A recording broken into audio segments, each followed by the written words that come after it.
Amazing. We are back on Next Gen Connect on Z101.9 FM. It's Next Gen Connect, and I'm your host, Oliver Kwabena Agri. Join us live on Facebook, on ZFMGH, on Instagram, and also on X and Z Multimedia on YouTube and TikTok. It's 17 minutes past 2, and we have an interesting conversation for you today. Our topic today is why young people should engage themselves in social work, and we have an amazing personality today to have this conversation with. I mostly don't like to introduce like my guest because I like for them to introduce themselves the way they want themselves to be introduced. So today we have here Mr. Barry Knighton, and I'll allow him to introduce himself to my guests. Oh, you are just so kind. Thank you. You're welcome. Well, You're first, Chale, good afternoon, welcome. Ghana. Yeah. Chale, well, I'm Barry Knighton, and I am here from the United States. I'm from Columbia, South Carolina, the state of South Carolina. And I have been a social worker for several years. I'm also a professor. A child advocate. Amazing. And I'm here on behalf of my foundation called the Vineyard Foundation. So it's a faith-based foundation that specializes in social work projects. So that has brought me to Ghana along with family and friends here as well. But that has brought me to Ghana for the 8th trip. Wow. So I'm celebrating 8 years of Amazing. social work missions projects and 8 years of coming to Ghana. So I am excited to be a part of the diaspora that's returning home, not just having family here, but also just welcome in the hospitality. So Amazing. thank you for having me. Thank you. It's a pleasure for us having you here on the show, and also particularly on Next Gen Connect. This show, it's about young people and giving opportunities to young people. And so I will dive right into our questions for today. And, Let's go. And I'll ask, do you think social work is a ripe environment for young people to delve in? I mean, today when you hear about social work, people think, oh no, we don't engage in that. We are looking at old people or something for old people. Do you think there's a place for young people in social work? First, you can maybe tell us what social work is about, and then tell us if there's a place for young people in social work in general. When you think of social work is made up of so many different disciplines. When you think of sociology, when you think of community outreach, development, psychology, healthcare, you think of policy, advocacy, that encompasses social work. So social work is not a field that you can put in a bottle and just cap it. It takes the shape of whatever it's in. It's like living water. You give somebody water, whatever you pour it in, it takes the shape of it. And so social work, it's when you think of the dignity of people, when you think of fighting for people, advocacy for people, helping them find their voice, all right? You being the voice for them, you walking alongside them, that's social work. So that's a prime opportunity for young people. Now, I know that they talk about when you think of and this may be more from a Western standpoint, but when you think of the demographics of social work, they say most social workers are within, let's say, 40 to 49. That's average, right? So it's like for older people. But being a professor, I taught a class of young people, a class of like 30 kids that really were passionate about social work. And for some of them, what they thought was just an elective, as we say in the States, or just another class to take, after they took that class, they were inspired. Wow. Because I told them, even if social work is not your major, I want you to be so inspired that you see social work in every field, in every aspect of your life. So I think it is a prime opportunity for young people to step up in a field for them to be present. Amazing. I think that's a very encapsulating definition of what social work is. So I want us to break it down a little bit. You say social work encompasses hospitality. It encompasses a lot more things. I want you to break it down. If I was a young person and I was being introduced to social work today, what are some of the fields that I could engage in work, for instance, when I want to do social work? Right.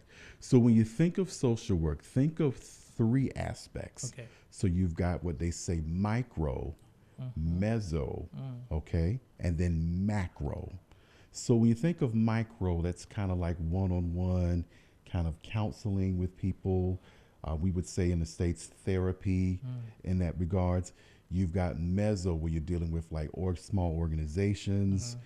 You're working with like smaller projects, more with like kind of similar to community development. Macro is focused on like big systems, policy, advocacy. You're dealing with governmental institutions and that nature. So social work could be basically what your interest is. For example, mine is humanitarian, right? Yeah. And then I'm a child advocate. So part of my role is I worked with kids who were involved in abuse and neglect cases back in the States.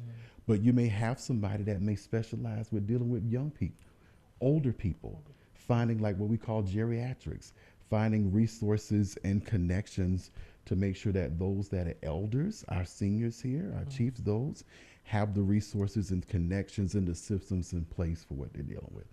It may be somebody in healthcare, right? Where you're a social work case manager, right? Maybe you're the person that you have like a grassroots organization where you're empowering people, or you're speaking to politicians, or you're advocating. For example, you may have somebody say that's leading they may lead a march, or they may lead an organization, or what they said a think tank or something that's politically motivating not just young people or people to get involved in the election process, the governmental process, the voting process. So it's so many different aspects.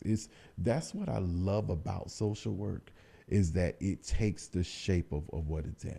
So it's so many opportunities. Amazing. And I'm fascinated by the humanitarian work you mentioned. And that's what your domain is also in, with your foundation and the kind of work you do. Right, yes. And so let's dwell on that part a little bit. And let me ask this, maybe a controversial question. Okay.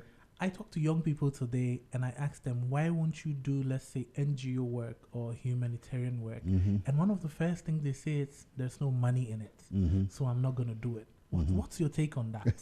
I was asked the same question.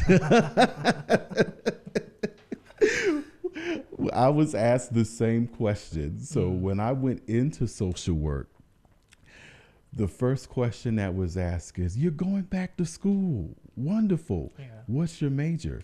I'm like, well, I'm going into social work. Well, there's no money in social work. Yeah.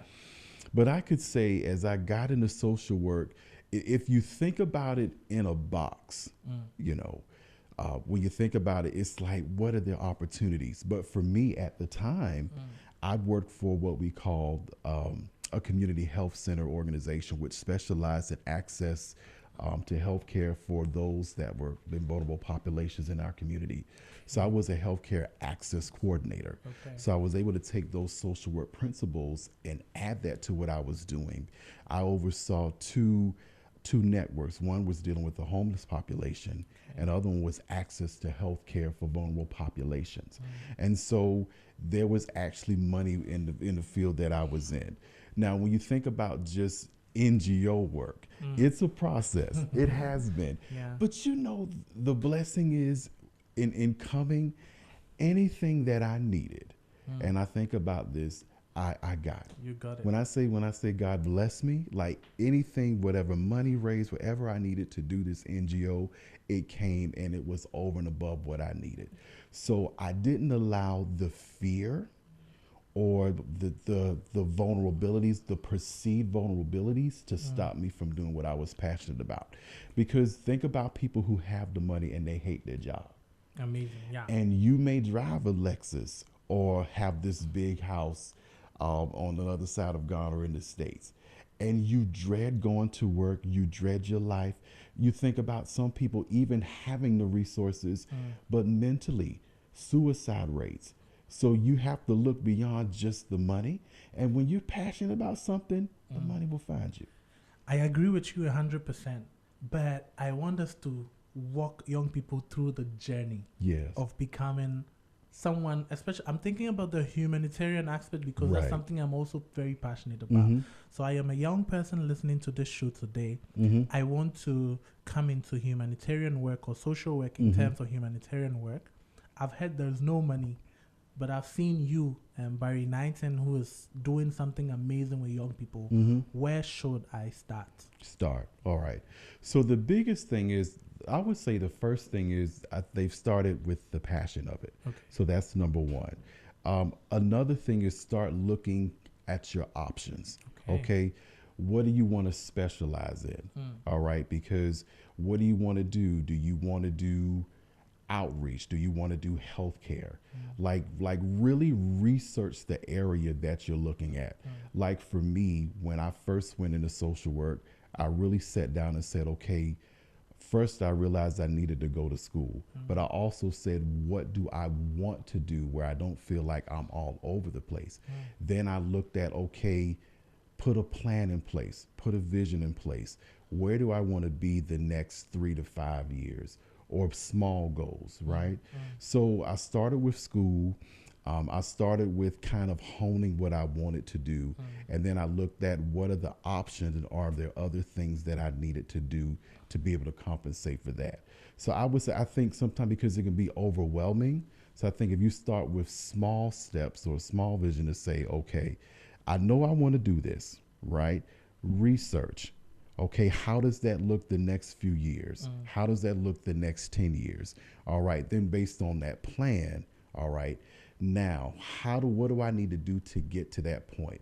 Do I need to talk with somebody? Do I need to shadow somebody? Do I need to intern somebody? I reached out to different resources and I would ask questions. Okay, where do you see yourself? How did you get to where you went? What were some of your roadblocks?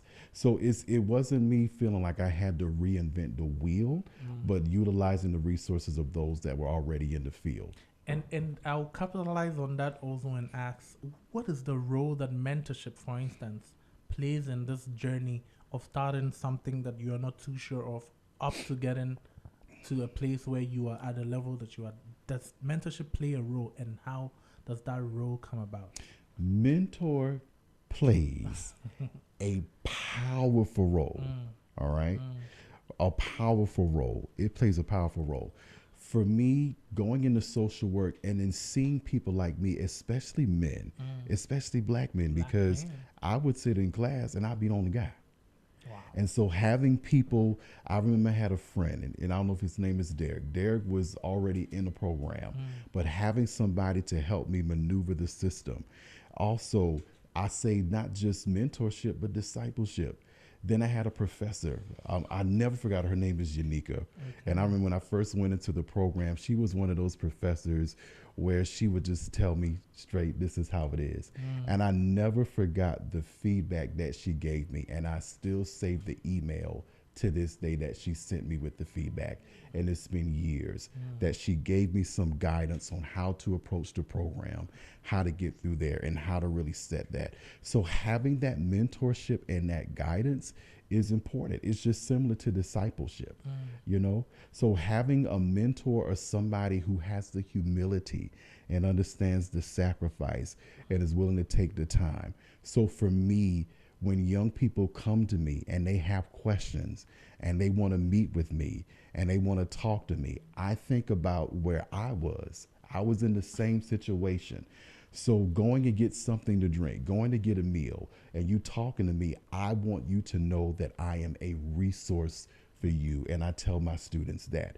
And I say, even when you leave class, is it something that you need? I don't care if it's a recommendation, guidance, feedback, wisdom. Listen, if I don't know, I'll find out. Yeah, that's amazing, and I love that. I think it's a very important thing for someone, a young person especially, that is finding their feet, to have a role model or someone, and you put it in the right way, discipleship, someone to guide them on the road.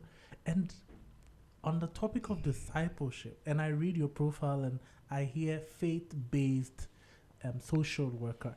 I want to understand the role of faith I know we are Christians, so we'll talk about Christianity, but Mhm. generally, for the place the show plays an interdenominational, or let's say faith, the role faith plays in going into social work, for instance. How would you talk about this also? So going into social work, I'll say when we talk about faith, for me was a calling, and I'm going to be honest. It was one of those things, and I'm going to be honest. I had a come to Jesus moment with God, and I said, God, what is it out there and I asked this specific question. I was at a lake, it might have been in, oh my goodness, a long time. And I was like, God, what degree or career encompasses everything that I believe you've called me to do? And social work came in. I'm like, I seriously, I never thought about social work. I thought about maybe a master's in business, another career that I was going to probably fall asleep in because I wasn't passionate about it. Yeah. But I remember it would be things that my grandmother and people would say that led me to believe that social work was the right fit, from advocating on a national level, from being involved in my local community. I was already doing social work. I just didn't have the degree to go with it. So faith was a big part of me, even with my foundation in showing God's love and really showing the church involved in social issues beyond just what we would say the four walls of the church. And so getting out, reaching people and preaching in another way, preaching the love of God, right? But you're meeting a need, you're addressing social issues. And just as Jesus walked in those different spots, we're not running from issues. Wow. We're not telling you come to the building, give us an offering, preach to you and send you out. We're concerned about the totality of your life, your mind, body, soul, and spirit. And so being called to social work and encompassing faith was what led me to really have a foundation that is faith-based, that I want you to feel the love of God beyond just giving me an offering. I want you to know that you are important, that you've got a purpose, and social work is also, as faith is a part of helping you get there. Wow, amazing. I think this is a right juncture we delve into the work that you do with Vineyard Foundation. So tell us a little bit about that and why you are here in Ghana, for instance, and the work that you're doing. Tell us about the Vineyard Foundation. So the Vineyard Foundation this year will be 4 years. Ooh, 4 years. Matter of fact, it'll be July. When I first came to Ghana, it was in 2017. My first time, stayed with some family. I was a part of a program called Projects Abroad. So it was an international humanitarian program. And it was actually, I had come to Ghana for 3 years, and it was a mentor who I was a part of, kind of like a think tank of leaders, and it was like leadership development every morning. And he said, Barry, have you ever considered an NGO? You know, putting an administrative structure beyond, you know, what you want to do. And I said, I never thought about that, but I think that'll be good. And it was somebody older who invested the time, matter of fact, his name is Ron, had just a wealth of leadership knowledge. And they said, if he take time with you, that's important. But he had such a spirit of humility. He was approachable. He met me where I was, and he created a safe space for me to talk to him. Wow. So the Vineyard Foundation was started in 2022, and it thinks about the scripture says, I'm the vine, you're the branches. And so really the God being that vine and reaching out is how the Vineyard was started. So this year celebrating 4 years. 4 years. And congratulations on 4 years. Yes, of counting up the cost. That also. That's another thing for young people. And it's not just you young people, it is older people. We're counting up the cost, and that's a part of the plan. And when you're counting up the cost, all it's saying is you're understanding the materials and things you need to make sure that when you build this building, you can complete it and nothing goes missing. Amazing, amazing. But still tell us exactly what the foundation does, the work that you do, and so that the listeners can also Got you. Yes. So the foundation specializes from a faith-based standpoint in educational outreach, development, community outreach, community development, and again, social work projects. So I would partner with local schools here in the area. One of our partner organizations is the Fafali organization here, which is one of our principal organizations. Okay. We've also partnered not just with Fafali, which is a great organization here, but it's also the Starlight Foundation, Okay. which is another incredible organization, and it's another one here called the Burnell Health Foundation. In times past, we worked with one that was called, what was that organization? Reach Family, I think. But those were three organizations that we work with. Okay. So I've worked with schools. At one point we would work with the school. We would see what they need. We would do like leadership development and training. This year we focused more, in times past we focused more on sustainability and measurability. Okay. So we actually renovated a building and did a library in the Volta region. Amazing. We helped schools get desks, some of our partner schools. This year in the Vume area of outside of Akachi, we actually, through a partnership with the church in Columbia, South Carolina, Forward City Church, we actually did a lab. So we actually did a lab and renovations to a hospital. Amazing. And then we also did a teacher's summit. So interestingly enough, as a social worker, sponsoring a teacher's summit. And that's something the third year, it was something that turned into leadership development, turned into an opportunity for teachers to come together to talk about the issues, go through scenarios, get development, leadership development, and find ways that they can strengthen even not just their classrooms, but also community outreach in there. Amazing. And you're doing amazing work. I followed some of the work. And we went to Togo. Yes. Oh, yeah. I saw that also. So we've done medical outreach as well. Yeah, you're doing amazing with the foundation. And I'm excited that it's faith-based and also like an avenue to let people come to the gospel and be part of the gospel. Absolutely. Yes. Yeah. I have another question that I don't know how to put it, but I want to know, because we're dealing with a lot of young people, how technology plays into social work per se. So young people now are always on the internet, screen work, and they want to find something that aligns with where they are today. How have you found the juxtaposition between technology as today, where we are with AI and all that, and social work? Is there a blend somewhere? Where do young people start? Let me tell you, social work can fit any career, can fit any technology. I'll tell you something funny with my young people. They were teaching me how to use technology in class. Be like, well, professor, if you just plug it in this way, then it'll work. If you just do it this way. So these are social work students teaching me from an old school style. I'm old school, just turn on the computer. They have all these different gadgets, but it's a prime opportunity to get the message out. When you think about counseling or therapy, or you think about different things, like just now, us talking on TV, when you think about podcasts, advocacy, right? You think about policy issues. You're thinking about ways that you can communicate with people.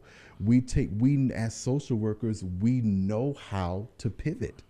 We know how to use technology to our advantage to be able to get our message out. And so it's a prime opportunity for young people to help us over. Amazing. And I like the reverse that you talk about now. You are teaching them social work, but they're teaching me. So listen, they helping me how to take social work to another level in technology. So I want us to come a little bit back and start having the conversation about social work in a way that this current dispensation will understand. Because there are like a lot of Gen Zs listening today, and all they know is, okay, we are Gen Zs, we don't want to do this, we don't want to do that. So there are some misconceptions about social work today, like the way I started with old people. This is for old people, or it's NGO work and there's no money. Are there any misconceptions that you've heard about social work that you use this platform to kind of debunk and let young people know, no, this is not true? This is how social work is, and it is a purpose-fulfilling endeavor that you have to indulge in. So I would say, number one, social work is not for men. I would say that, okay? That's a misconception. we are at a point now where we need as many men as we can go, right? Social work has been a predominantly female, kind of white female in the States. So that's just statistics, right? So you just don't find a lot of men in social work.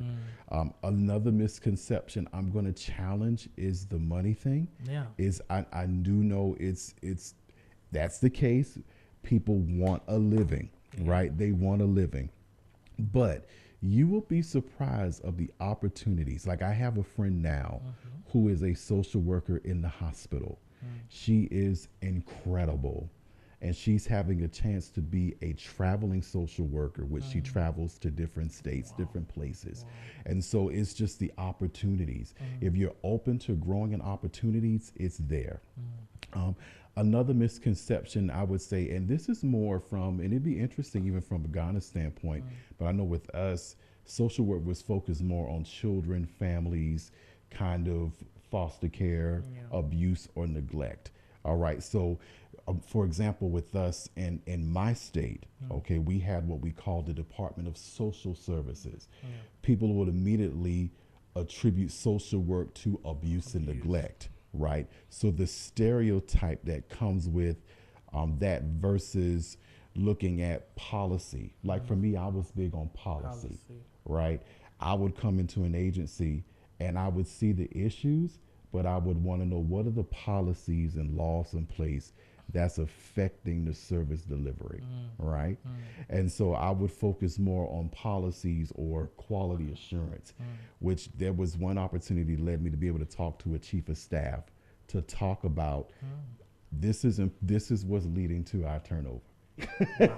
This is what's leading to issues. So I think those misconceptions with that, the misconceptions again of there's nothing there, you're not going to have any money, resources, or a living.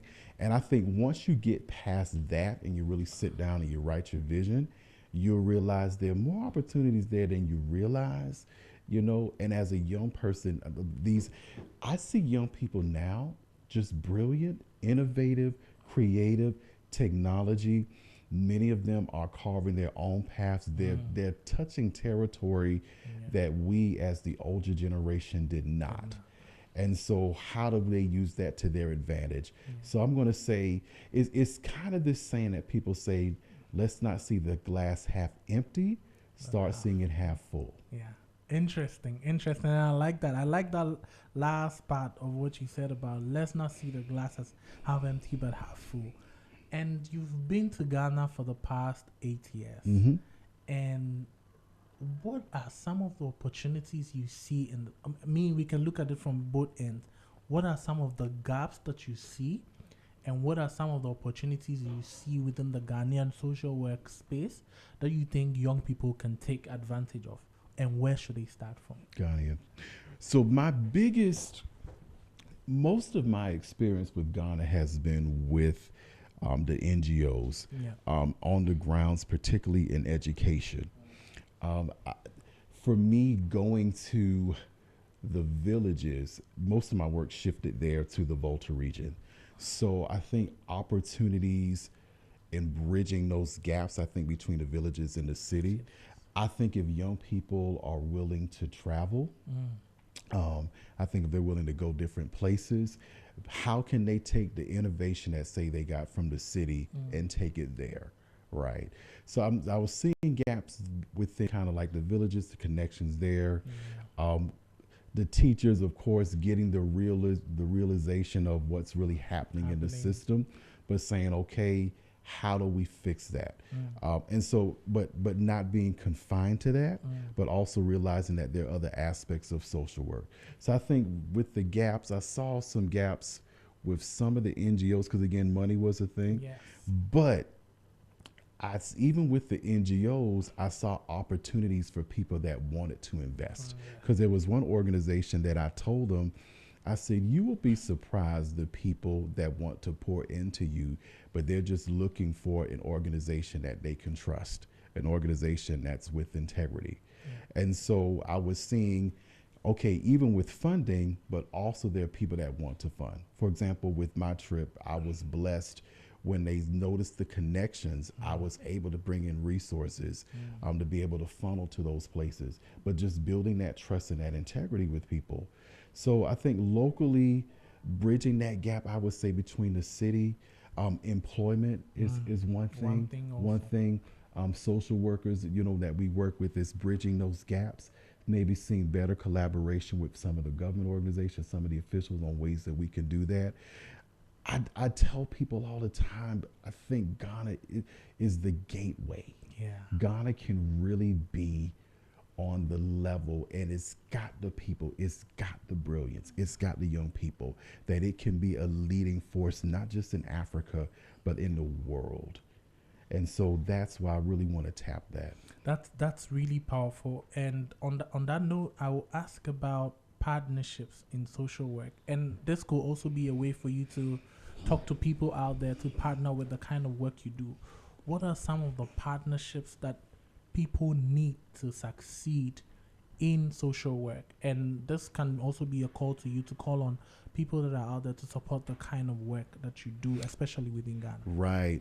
So partnerships is important, but I would say partnerships is built on trust. Trust is important. One of the things, first in coming to Ghana, even I would say returning home, right? But I wanted them to, I'll start with this. This was my prayer.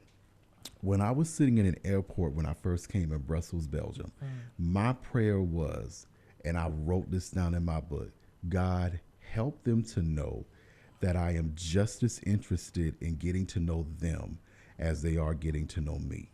That I open myself up to getting to know people and to building that trust. So that's number one. I would say having that trust to know that when I'm coming with my foundation, I'm not coming with a savior complex or a paternalist complex coming from the West, but that when I say I am a brother and that you can trust me, I want the life that I live, the work that I do, the way that I treat you speak for me.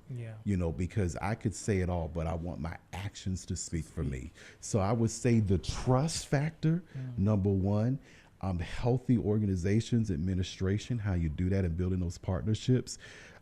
This year, I was really blessed. There were people that when they were pouring in resources, they didn't even question. So showing that I'm reporting to God as a believer, but that when you give me your resources, you can trust and know that I'm going to do and say what I'm going to do. So building that trust, building the connection. And for me, I was really big on getting to know people. So going into the community, building those relationships. I think having that trust where you know that I know this person and I can trust them is really big. And integrity is number one. And then also the administration, having that in place. That's really important when it comes to partnerships. You got to be able to trust people and know that they have your best interests, especially different cultural differences. Like with me, I'm on the radio now with an American accent, so I just, so I think you're doing a great job. Your shirt is almost, it's Ghanaian. I've got it. Yes. I don't think anybody that passes you by will say, okay, this is an American man. You're one of us. And I am home. And let me tell you, all have made, oh my goodness, from the family and friends that's here, everybody has, just the spirit of hospitality has been incredible. But I came ready for that. Like I came open. I want you to know that I'm interested in getting to know you. I want to learn more about you than you about me. Amazing. We are coming to the end of the conversation. What? I know. It's just an hour and then we are almost to the end of the conversation. You're going to have to have me again because I like you because you're my new junior brother. Yes. So we got to do this again. Yes, we are definitely going to do this Charlie. But I have this question. I want you to run us through the next segment. After the fourth year, definitely the foundation is going to do more things, and I want to see you do more things in Ghana. What is the roadmap looking like for the foundation? Right. So my heart is really to expand the foundation. If I could do this full time, I would. If I could come to Ghana and other different places 4 or 5 times a year, I would, because I'm passionate about it. Yeah. The biggest thing for us now is the measurability and sustainability of the organization. So what is the real impact that we're making, right? How are our projects really helping communities, empowering communities, right? So for example, if it's dependent on me, have I really done my job? But for example, this year we did the lab where the community said, this is the lab that is going to help us. And so I know that that project is measurable and is sustainable when I leave. And so the biggest thing is I would say the next 3 to 5 years, measurable, sustainable projects, really tightening our administration to continue building the integrity and trust, expanding. And my prayer is next year to bring a team. I want to bring a small team here. I want them to experience what I experience in my social work projects and faith-based outreach. Amazing. Maybe my last question to you, and this is also very See, dear I know to you. me. See, I know you. See, you couldn't end this. Yes, but you're amazing. You're because amazing. we spoke about mentorship, and you specifically said you have time open for young people to reach out to you and then talk to you. I just wanted to know if there is a way young people that are listening to us that want to do social work in a way could connect with you in any way, if that is possible. And yes, if you can make yourself available for absolutely. that. Yes, absolutely. So you can go to the Vineyard Foundation and actually just reach out to me. Okay. You got the Vineyard Foundation. To just go online, you can on Instagram. Yeah. You can leave me a message. Now, you'll see Barry Knighton, and then you'll see the Vineyard Foundation. Yeah. So just leave me a message on Facebook. Young people are innovative. I know. Listen, I know. Instagram, Facebook, TikTok. Yeah. If you want to reach out to me, send me a message. I'm honored. If you can take my American accent, I'm trying real hard. Listen, I told them in the Volta region, I've got to learn airway, and I'm going to do better with my twee. And so that way, so when we talk, but listen, if you got any questions to any young people, I tell my students, the fact that you reach out to me, I'm honored. Yeah. And if anything that I can do to help you, to guide you, or any type of mentorship, I would truly be honored. And so please feel free to reach out to me. And amazing. Thank you so much, Barry. Thank you. This has been an amazing conversation. It's amazing. And I'm Thank happy. you. I'm glad you came and glad you opened our eyes to social work and how young people can have opportunities. And you know what, you are good. Let me tell you something. You are an amazing host. Thank you. So you keep doing what you're doing. Thank you. And thank you for having me. Thank you so much, Barry. Thank you so much. And this is where we bring our conversation on how young people can find opportunities for social work to an end. Thank you for tuning in to Next Gen Connect on Z101.9 FM. And I'm your host, Oliver Kwabena Agri, always here Thursdays, 2 p.m. to 3 p.m., bringing you opportunities and also having interesting conversations. And if you're a young business and you want to let young people know your business, this is the right place for you to advertise your business, and we are always here for you. Up next is Highway 1019, and then we are out of here. Catch you at the same time next week on Next Gen Connect. Ashanti International. Nana King, Nana Queen. Scary. I want some Yamina to some mechanics, so some no dacha to me chimiano. But for some child come and water, be any yam and it's so sense. But I know that cause any natural. As I would tell me.